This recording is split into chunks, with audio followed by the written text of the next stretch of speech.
I'm 90 years old, and I never imagined I'd be crawling through a rusty fence into an abandoned amusement park. Yet here I am, heart pounding, breath shallow, squeezing between the twisted metal like some sneaky teenager. Fairview Park. Just thinking the name sends a rush of old memories flooding through me, so sharp they're almost painful. This place was magic once, our family's favorite corner of Philadelphia, back when the carousel spun and the Ferris wheel lit up the night sky like a beacon, calling to every laughing child and every weary parent who needed a little peace. Of wonder got now? It's a graveyard of memories, swallowed up by weeds and rot. The thick smell of rust and damp earth clings to everything like a shroud. It's 2015 now. The world has moved on. I suppose in a way, so have I. But before my time runs out, I had to come back, just once, to see if the echoes of laughter still linger somewhere under all this decay. The summer evening wraps around me warm but heavy, the air thick like it's holding its breath for a storm that will never come. The sun hangs low, a molten smear across the hazy sky, casting long crooked shadows over the crumbling ticket booths. My cane sinks deep into the soft, broken ground with each careful step, the earth tugging at me as though the park itself wants to drag me down into its forgotten bones. The Ferris wheel looms ahead, its skeletal frame silhouetted against the fiery horizon. Red paint flakes from the beams like dead skin. The little gondola seats sway lazily in the breeze, their creaks stirring something deep in my chest. For a moment, just a heartbeat. I hear them, the high-pitched squeals of my great-grandkids, hands sticky with melted cotton candy, faces flushed with joy. The memory squeezes my throat shut, and I have to wipe my eyes before moving toward the carousel, where we used to spend whole afternoons riding in endless circles. When I find it, it's like stumbling upon the ruins of a long-dead kingdom. Then carousel is broken, sagging into itself like a tired old man. The horses, once proud and fierce, have faded to ghostly pastels. Some are missing ears or legs, their wooden bodies cracked and flaking, their painted eyes dull and lifeless. I reach out, brushing my fingertips along the cold, splintered wood of one horse. Its mane, once shimmering with gold leaf and deep blues, is now nothing but chipped paint and sorrow. We had good times, didn't we? I whisper. My voice slices through the heavy silence like a pebble tossed into still water. A low murmur cuts my memories short. At first faint, then clear voices. They're coming from the direction of the old funhouse. I turn slowly. The funhouse tilts at an unnatural angle, its once bright colors long since bled away, leaving blistered paint and shattered mirrors that catch the fading light in jagged shards. Probably just the wind, I tell myself, or some kids chasing a thrill. But the voices sharpen, men talking low and fast, their tones sharp, urgent. I creep closer, each step a tense negotiation between fear and foolish curiosity. The ground is littered with broken bottles and splintered wood, the ghosts of Wui. 100 parties long past. The murmuring sharpens into words, and I see them.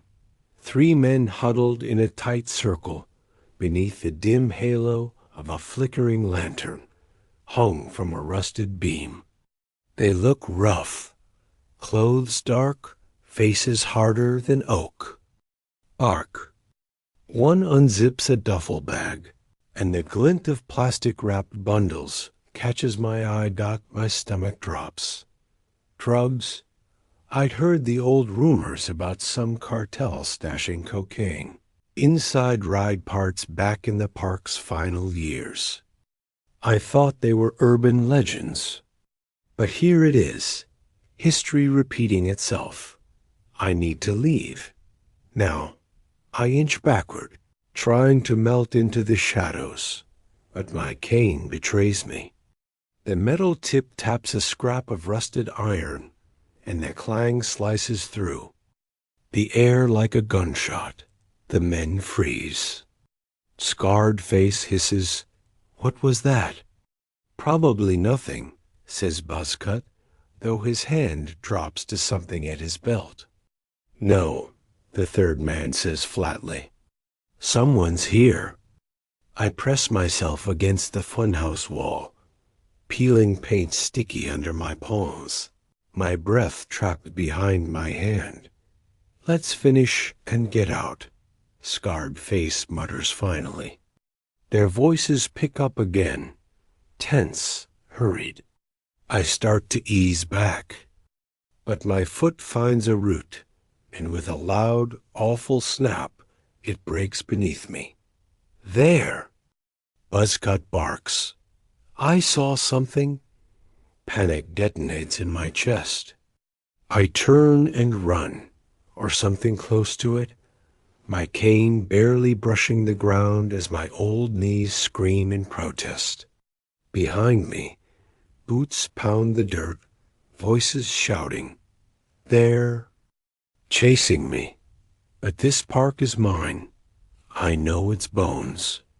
I dart left, ducking under the broken arch of the old swinging ship ride, brambles clawing at my hands.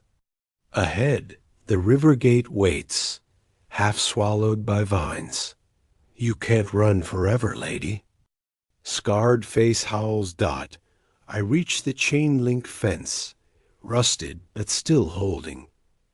I climb, skirt catching and ripping on the wire. A hand clamps around my ankle. "Got you?" Buzzcut snarls. Some wild, terrified strength surges through me.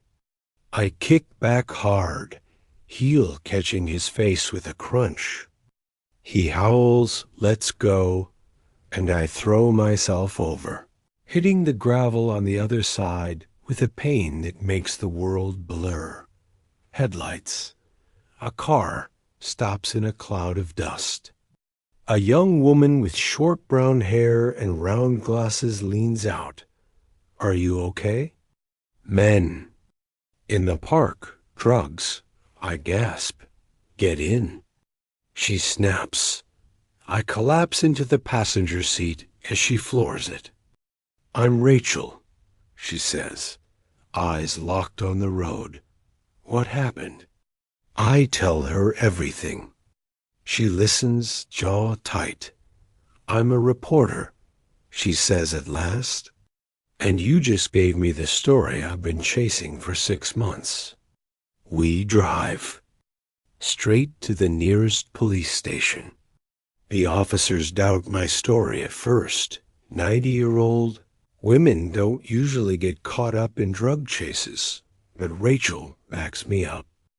Hours later, they tell us they caught the men red-handed, the duffel bag still full. That night, back in my tiny apartment, I sit with a chipped teacup trembling in my hands. Rachel calls to say thank you again. Her voice is buzzing with excitement. My testimony may have cracked the whole operation wide open. I smile, despite the ache in every bone. I came to Fairview Park, searching for a fragment of my past, a carousel ride, a scrap of joy. Instead, I found darkness, but also something else. Proof that even now, at 90, There's still fire in these old bones.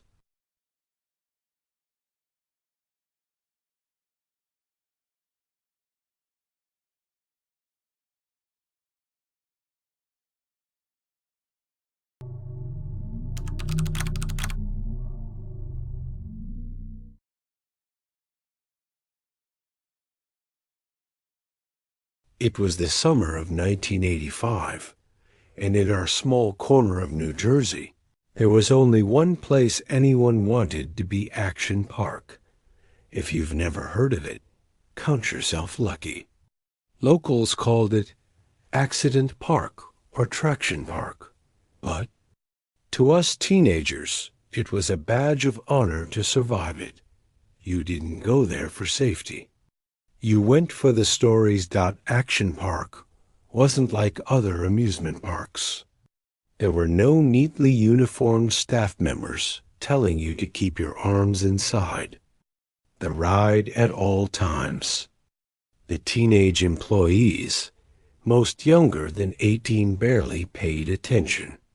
They were more interested in flirting with lifeguards than monitoring the rides. And the rides, well, they seemed like they were dreamed up by a madman with no regard. For physics, the most infamous was the Cannonball Loop, an enclosed water slide with a full vertical loop at the bottom. Rumor had it that during testing, they sent crash test dummies down first. When the dummies came out missing limbs, they adjusted the slide, and they paid employees $50 to try it themselves. I don't know if those stories were true, but I do know they shut it down within weeks. My friends, and I stuck mostly to the wave pool, what we thought was the safest attraction. But even that pool had a nickname, the Grave Pool. It could hold hundreds of people at once, with waves that reached over 3 feet high. The bottom was uneven, the water murky. Lifeguards were constantly pulling people out, and not always in time. That summer, the heat was relentless. We went to Action Park almost every weekend, ignoring the bruises, the sunburns, the twisted ankles. Until one day, one blistering Saturday in July, something happened that I've never been able to shake. It was late afternoon, and the wave pool was more crowded than I'd ever seen. The air reeked of sunscreen, fried food, and chlorine. Hey! Whistle blasts from lifeguards pierced the constant roar of splashing and screaming. I was in the shallow end, catching my breath, when I noticed a commotion in the deeper section. 2 lifeguards dove in, cutting through the waves with urgent strokes. A third one blew his whistle over and over. People started moving away from the center, the way water ripples outward when something drops in. I couldn't see what was happening at first. Then, through a gap in the crowd, I saw them dragging a boy maybe 11 or 12 out of the water. His head lolled to the side, his lips blue. They laid him on the hot concrete and began chest compressions. Someone shouted for an ambulance. I remember standing there frozen, my wet hair dripping down my back, my hands trembling. My friends had gone silent. We'd all been roughhousing in that same spot just minutes earlier, after what felt like forever probably. Less than 2 minutes, the boy coughed, choking up water. The lifeguards rolled him on his side. People around me sighed in relief, but I couldn't move. All I could think about was how quickly it had happened. One moment he was swimming, the next he was gone. The ambulance arrived and took him away. The wave pool reopened within 20 minutes. Music blared again. Kids laughed, Parents shouted, and it was as if nothing had happened. But for the rest of that summer, every time I stepped into that water, I felt the pull of the waves differently. Stronger, hungrier. I stayed close to the edge, one hand brushing the pool wall, just in case. Years later, I read an article about action. Park and learned that several people had drowned in that very wave pool during the 1980s. The boy I saw. That day, maybe he was lucky. Maybe he made it home. Or maybe that was just the day the waves decided to let him go.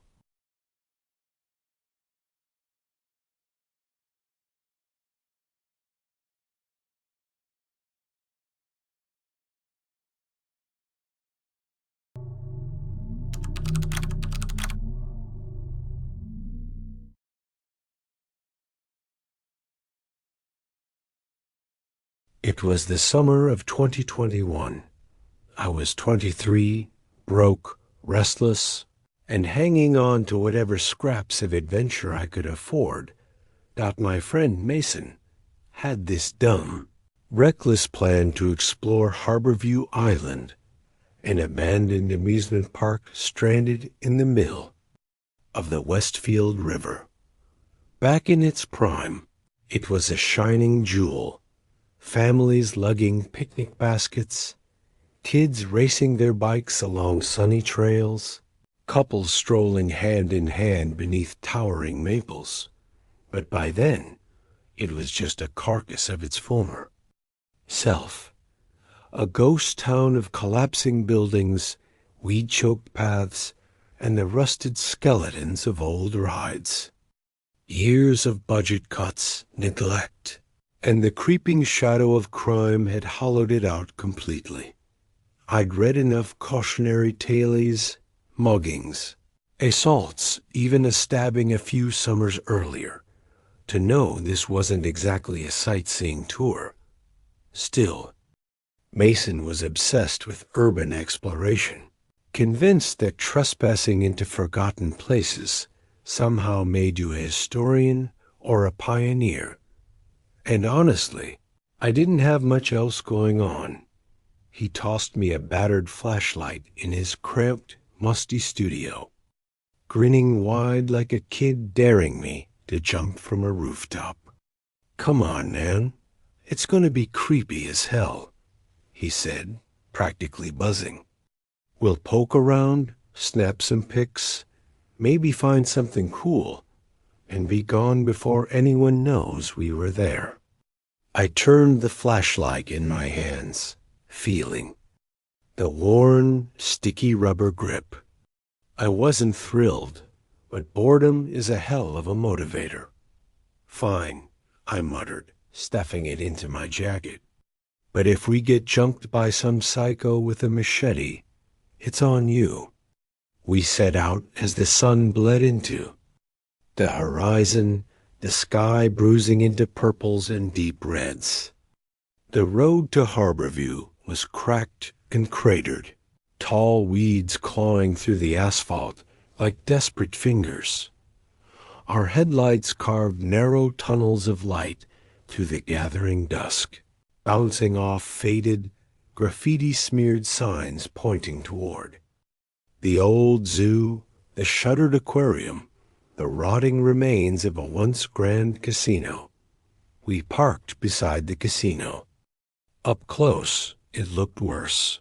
Skeletal, its windows gaping black, teeth of shattered glass littering the ground like frozen screams. The air was thick with the smell of damp earth and something sweet and foul. Maybe old garbage. Maybe worse. A prickling wrongness clung to the place, raising goosebumps on my arms. Mason didn't notice, already hauling his backpack onto his shoulder. "Let's check out the zoo first," he called casually. I hesitated, instinct screaming for me to turn back. But instead, I shoved my hands into my pockets and followed. The path was short but uneasy. Once neat gravel, now a mess of weeds and broken blacktop. My sneakers crunched too loudly. Every twig snap in the shadows making me flinch. The zoo gate leaned crooked on its hinges. Chained shut, but the lock hung busted and useless. Mason shoved it open. It screamed in protest, the sound echoing into the dark. Inside, nature had smothered everything. Vines wrapped structures like veins on a corpse. Empty pits sat where enclosures used to be, their signs bleached and peeling. Our flashlights cut through rusted bars, shattered glass, crumbling concrete. This feels wrong, I muttered, voice carrying too far. Like we're walking through a graveyard. Mason gave a tight chuckle. Relax, just ghosts here. We pressed deeper. A faded sign pointed toward the bare exhibit. That's when my beam caught a pile of crushed beer cans and still smoking. Cigarette butts beside a cracked stone bench. Smoke curled in the light like a ghost's finger. Yo, I said, nodding at it. That's fresh. Probably just kids, Mason muttered, though he didn't sound convinced. Then, footsteps. Slow, deliberate. Heavy dot, we froze. Lights darting across broken walls and choking weeds. Probably a deer, Mason offered, voice cracking. That's not a deer, I hissed out. The footsteps stopped. The silence that followed was worse, like the air itself was holding its breath. Head back, I whispered, my throat dry. Mason nodded reluctantly. We walked fast, almost jogging. Every crunch underfoot felt like it would give us away. Back near the bear cages, my light caught something new. A fresh smear of red graffiti. The paint still wet, glistening. One word, leave. I froze. Mason, look. His face drained. That wasn't here before. We bolted. The night turned into a blur of black and green. Branches clawing at us. The gate was close, but new sounds rose. Low voices, rough and ah. Angry, coming from the direction of the casino. We ducked behind a fallen sign. Hearts hammering. Peeking out, I saw them. 2, maybe 3 figures in dark hoodies pacing near the casino. One carried something long and metallic. A crowbar, maybe a bat. They're by the car, Mason whispered, panic breaking through. We can't go that way. We need to hide. The nearest shelter, the aquarium. Its door was crudely boarded. I wedged my fingers under a plank and yanked, the wood shrieking as it came loose. We slipped inside. The stench of mildew and rot hit like a punch. Darkness swallowed everything. Our lights barely cut through it. Tanks lined the walls, their glass cracked or shattered. Some still held stagnant water, coated in mold and dead insects. The floor crunched with glass and unidentifiable debris. This is a nightmare, Mason whispered. They're gonna find us. Shut up, I snapped, nerves fraying. We crouched behind a massive cracked tank. I killed my light. Outside, footsteps, slow dot, then a low chuckle. Cold and humorless. They went in there.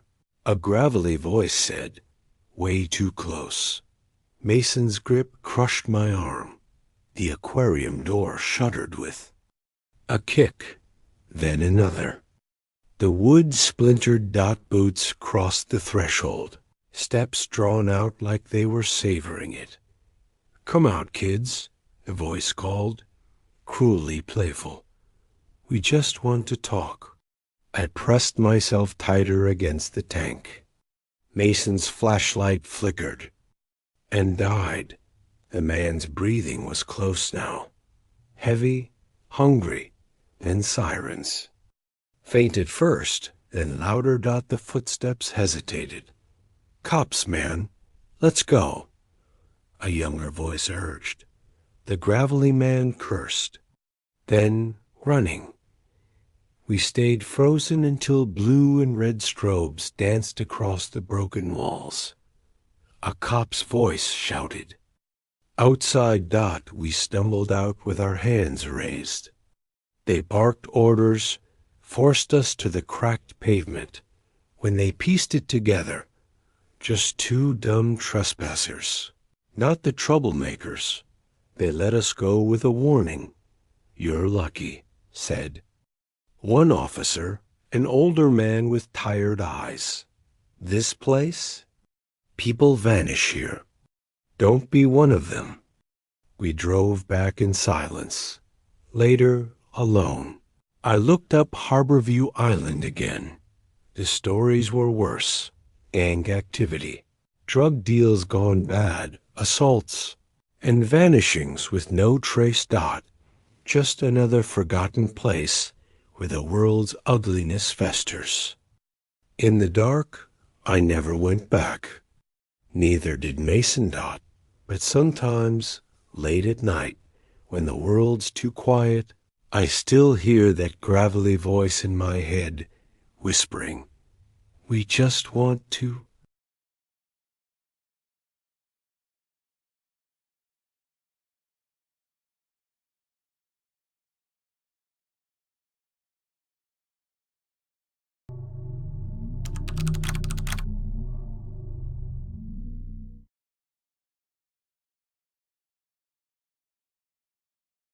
I was 24 when my life shifted forever. It was March 1987, and I had just landed what I believed was my first real job, working maintenance at Riverside Fair, the brand new amusement park being built along the riverbanks outside of Oak Ridge. Grand opening was planned for Founders Day, April 15th. And every day felt like we were working on something special. My tasks weren't complicated, but they mattered. Tightening the Ferris wheel's bolts, checking the bumper car's sparks, making sure the carousel's motor purred smoothly. Sometimes after hours, a few of us would ride the horses or spin the teacups, laughing like little kids, proud of what we were helping create. Oak Ridge was buzzing back then. People couldn't stop talking about the park, about the new roller coaster, about how this was going to be the place to spend the summer. You could feel it in the air, that collective breath everyone holds before something joyful begins.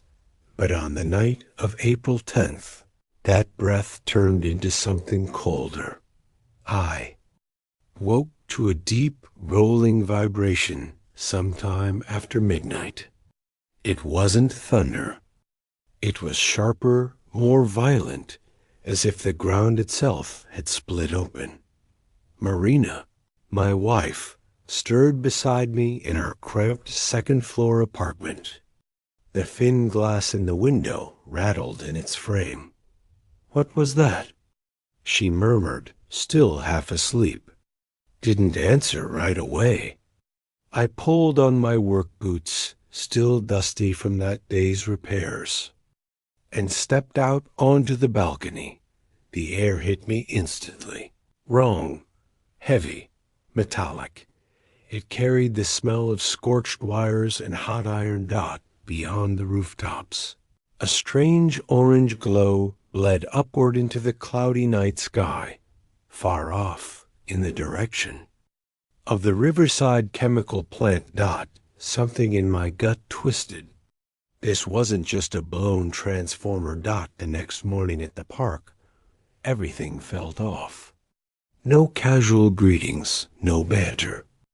The wind scraping over metal rides made the only sound. The carousel's bright paint suddenly looked out of place, garish under the gray clouds, like a clown at a funeral dot bill. My supervisor paced near the ticket booth, a cigarette burning low. Between his fingers, his face was pale and sweaty. "Ethan," he called when he saw me, crooking a finger. "You hear about the plant?" His voice was low, almost swallowed by the wind. I shook my head. "Explosion. Bad one, they're saying. There's something in the air." He looked past me at the Ferris wheel, as though expecting it to turn on its own. "They're telling folks it's under control, but I don't think it is." I wanted to ask more, but he shook his head and waved me toward the maintenance shed. All morning, rumors slithered through the park, workers in hushed voices saying people near the plant had been hospitalized, some with burns no fire could cause. By noon, helicopters began crisscrossing the skyline, their rotor blades chopping the heavy air into jagged pieces. Riverside didn't feel like a celebration anymore. It felt sick. On April 11th, the loudspeakers finally came to life. "Attention residents of Oak Ridge," a crackling voice began. "Due to the incident at the Riverside chemical plant, airborne contamination levels are rising. This is a temporary evacuation. Please bring identification, essential items, and food for 3 days. Buses will arrive shortly." At home, Marina was already packing, tossing clothes into a worn duffel. Our daughter Sophie, barely 3 years old, clung to her stuffed bear, her eyes wide and silent. We told her it was just a short trip, but my voice wavered, and Marina's eyes told me she'd heard the truth behind my lie. I grabbed our papers, some bread, canned soup, and Sophie's blanket. Through the stairwell window, I saw the park in the distance, the Ferris wheel frozen mid-assembly, cabins dangling like empty ornaments, the streets below filled with buses rumbling and spitting, black smoke into the air. People shuffled forward with small bags, children clutching parents' hands. Our neighbor, Mrs. Harper, grabbed my arm. "They're not telling us everything," she whispered. "My nephew works at the plant. What he saw. You don't come back from that." I couldn't answer. I just lifted Sophie into my arms and followed Marina onto the bus. As the doors hissed shut, I stared out the window at the silent rides, the unopened gates, toys abandoned in the middle of the game. That was 38 years ago, April 2025, and I'm 62. I don't know why I came back. Maybe it's the dreams, the smell of burnt metal, Sophie's tiny hand clutching my coat, pulling me here. I signed up for a guided Riverside Exclusion Zone tour. They gave us small devices that chirped when the invisible danger crept close. Our guide, Clara, walked us through the remains, sagging buildings, windows with jagged teeth of glass, trees growing wild through cracked pavement. And then, there it was, the park. The Ferris wheel stood rusted and leaning, its yellow cabins swaying gently in the breeze. Moss blanketed the bumper cars, their colors reduced to ghostly shades. The carousel horses stared with hollow eyes. Clara stopped at the gate. This park was scheduled to open April 15th, 1987. It never did. Some say it briefly opened after the accident to calm the town, but there's no proof. I barely heard her. I was back there, oiling gears, tightening bolts, dreaming of Sophie's first ride. I wandered closer. The dosimeter clicked steadily, a tiny heartbeat in my pocket. I closed my eyes, and for just a second, I heard it. Faint music, children's laughter carried on the wind. Clara's voice broke the spell. "You okay?" "I used to work here." I told her. Before. "What was it like?"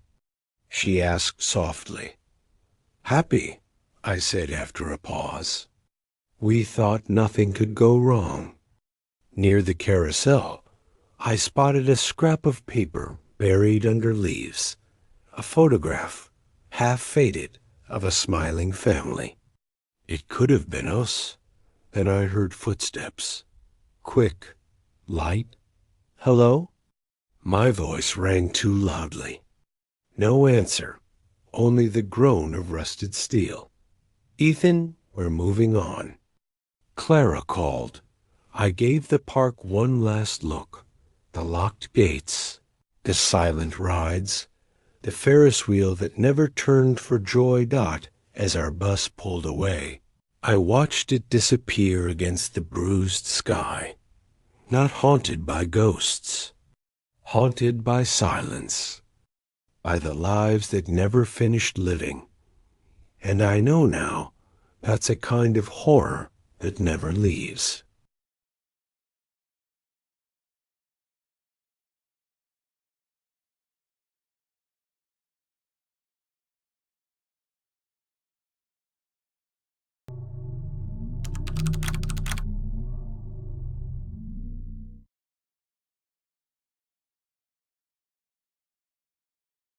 I'll never forget that night in July 1974. It was the kind of warm summer evening where the air felt heavy and restless, pressing down against the hills outside Briar Creek, West Virginia.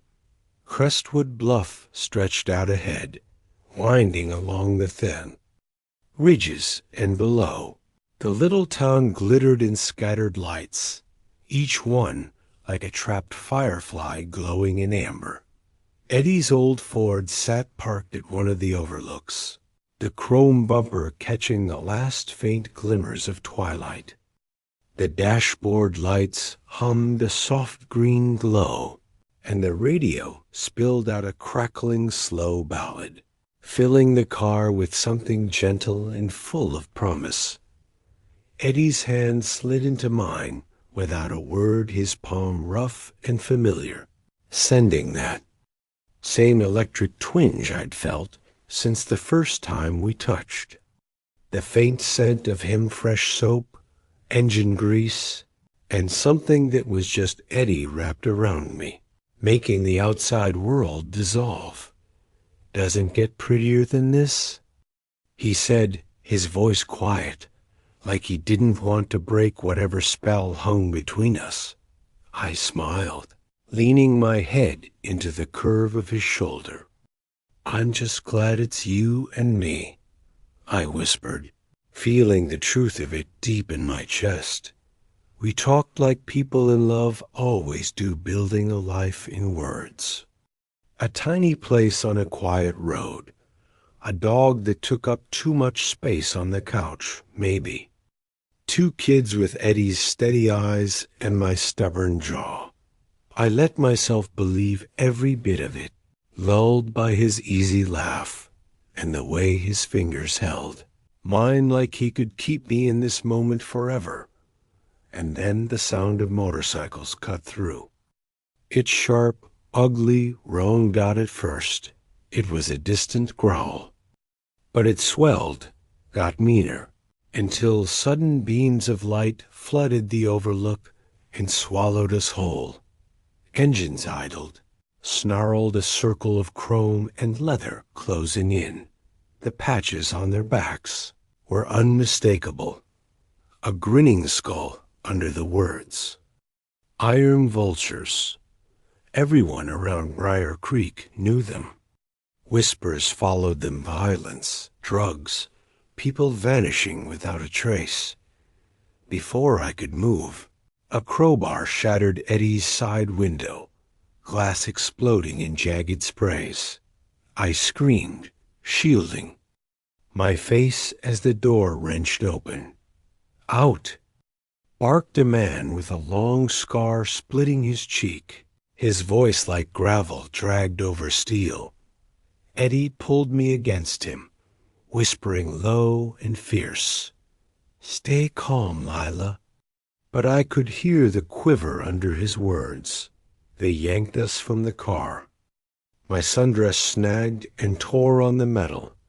The night air reeked of gasoline, sweat, and leather. "What do you want?" I managed, my voice shaking. The leader grinned, but his eyes were flat and dead. "Oh, you'll find out, sweetheart." They herded us toward the back of a box truck idling nearby. Its metal floor was sticky, smelling of grease and something. Sourdough Eddie stepped in front of me, shielding me, but a wiry man with a greasy braid swung a heavy flashlight into his face. He went down hard, blood streaking his chin.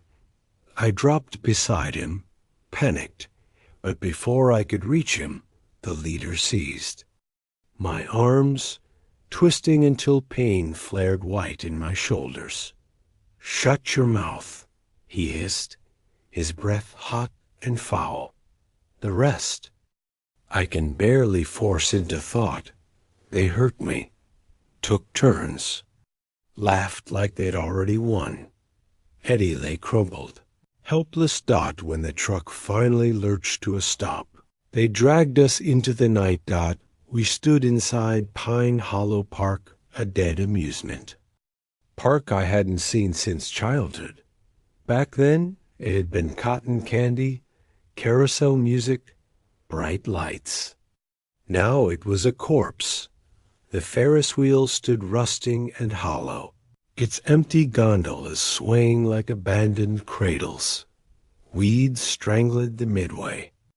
The funhouse mirrors were cracked, reflecting broken, twisted shapes dot in the distance. Red and blue police lights blinked through the trees. Hope flared sharp in my chest. "Cops," the leader spat. "Change of plans." I thought maybe they'd run dot instead. The leader's smile turned to ice. "You're not telling anyone because you won't remember a thing." They forced us into the woods. The darkness felt alive. The ground sucked at my shoes. Eddie limped beside me, his arm trembling. Under my grip. "We're gonna be okay," he said, but I heard the lie in it. "I love you," I whispered, not caring who heard. "I love you too, Lila, always." We stumbled into a clearing, bathed in silver moonlight. The leader drew a pistol. The world narrowed to that gleam. "Please," I begged, "let us go. We'll vanish. You'll never hear from us again." He chuckled, a sound already empty of humanity. Too late. They bound Eddie's hands and forced him to his knees. "You first, hero," the wiry one sneered, shoving him forward. "No." I screamed, throwing myself at them. The scarred leader caught me, jerking me back. A gunshot shattered the night. Eddie pitched forward, but it wasn't his head or chest. His shoulder. He was alive. The leader swore and raised the gun again, and the quiet one, the bearded one, stepped in. "That's enough," he said, his voice low but firm. Scarface turned on him, bristling. "She's right. We need to move cops." We'll be here. A tense silence hung before the leader spat into the dirt, shoving the gun back into his waistband. Fine, but we leave a message. I thought that was it, that I'd die here. Instead, he backhanded me so hard the stars above seemed to spin. Run, the bearded man breathed, so soft I almost missed it. Run! I scrambled up, pulling Eddie with me. His good arm clutched my hand like a lifeline. We ran half crawling, half stumbling, branches clawing at our skin. The gang's voices fell away behind us, dot through the trees. The police lights burned brighter. I screamed, and this time help came running. Hands caught us, gentle hands. Officers' voices cut through the ringing in my ears. Eddie collapsed in their arms. A blanket wrapped around my shoulders. We were safe, but part of me never left that moonlit clearing, Eddie bleeding in the dirt. The air thick with the ghost of gasoline and the sound of engines fading into the night. Some summer nights when the cicadas hum and the heat presses in, I swear I can still hear them coming.